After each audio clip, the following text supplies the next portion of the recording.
The first behavior that I chose was the offensive words behavior. The student was writing very offensive words on the chalkboard while the teacher was not in the room, and the other students were laughing and giggling along. Something that I would have done differently is I would have not left the students alone in the room. I would have made sure that another teacher or principal or some other adult was overseeing my class when I was not in there. I don't think that they should be left unattended. The teacher was not in the room when the words were first being written on the board.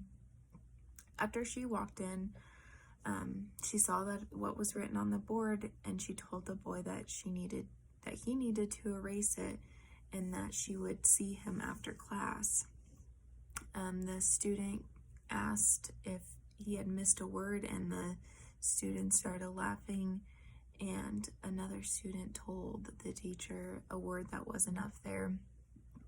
So they were continuing it and not listening to her when she was telling them to stop. And then after that, while they were talking, she had not said anything else. What I would have done if it was my classroom, again, I would have not left them unattended, but I would have told the students in a stern voice that if they don't erase it, there will be consequences. And then if they continue, then I will tell them what that consequence is, and then I will probably call their parents to let them know, and to maybe even have a sit down with them and the student to tell them that this is not appropriate in the classroom. This is a place for learning and not for words like that, and that how that behavior will not be tolerated in the classroom. My second behavior is the cutting in line. The students were lining up for recess. The first boy cuts, the teacher did not see, and then the other boy tries to cut. This results in both of the boys shoving, trying to get in line, trying to save their spot. The teacher then only saw the second boy, so he tells him that he needs to get back to the end of the line, and she kind of pulls him in that direction. The boy refuses, and he says that he has to be in that spot to be on their ball team for recess. The teacher said, "It doesn't matter, you can still do that." The boy then still continues to argue with the teacher while the teacher continues to try to push him back.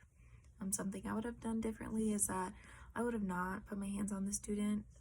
This just usually causes them to be more angry, so I think that you should never put your hands on the student to try to push them to the end of the line. At first, the teacher was standing at the line. She didn't see the first boy cut, as I had mentioned, and then the second one cut. That's when the mini fight broke out. That's when she started to shove the child to the back of the line, and then she explained to him that it wasn't fair to the other students to cut in line, and she then continues to try to get into the back of the line and tell them that it doesn't matter what position he is in line. If it was my classroom, again, I would have not tried to physically push up a child to the end of the line. I would have first, when the boys were going back and forth, I would have first asked them why they're pushing and shoving, and then I would ask the boy why he was trying to cut in line. And then after he tells me about the ball team, I would have told him, we're all going to the same place, but you can't just cut in line. You can't cut in front of other kids. That's not fair to them. If he keeps insisting, I would ask the other boys that were in line if they would still let him be on our team, as it shouldn't matter where you stand in line. It should be a game that everybody should be able to play, and it should be able to solve that issue of him trying to get in that spot. My last behavior is the different workbook. The little boy believes that they are doing the same workbook as they did last year. He's very adamant about this is not new stuff, that she's just trying to make them do it again. He starts calling it dumb and stupid while the teacher is trying to show him that it is different than last year. The first thing the teacher did was pass it out to everyone before he started arguing about it being from last year. During the behavior, she was showing him the pages, trying to show him the new interesting parts that they are going to learn about that he hasn't done yet.